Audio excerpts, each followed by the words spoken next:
Mmila wa N18 o kopantshang Vryburg le Mahikeng le o kopantshang Lichtenburg le Mahikeng e ne e kwetswe ka majwe le ditaere tse tjhisitsweng ke sehlotshwana sa baahi ba Mahikeng se neng se ipelaetsa.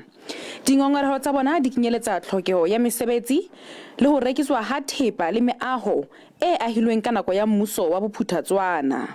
Puso e rekisa dikago, e rekisitse mafatshe, e rekisitse diphologolo, e sentse. Sello sa bona ke hore baahi ha ba uni molemo ho rekisweng ha thepa ena e tswe tjhelete e nkuwa ke boradipolotiki.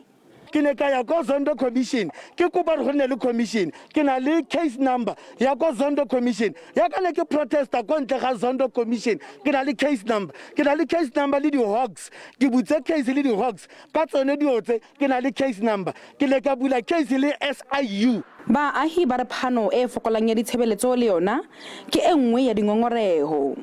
Batho ba tlhoka di RDP ga gona go ba nnante o ka fitela motho a dula mo mokhukhung ba le 8 mo mokhukhu. Matlo otlhe a giwang ntse ba re ke di RDP mo matlong a mo di jarteng tsa mo Lompak ke matlo a disaster.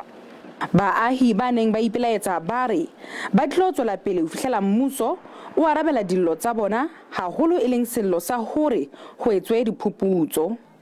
Selwane Gagau, SABC News, Mahikeng.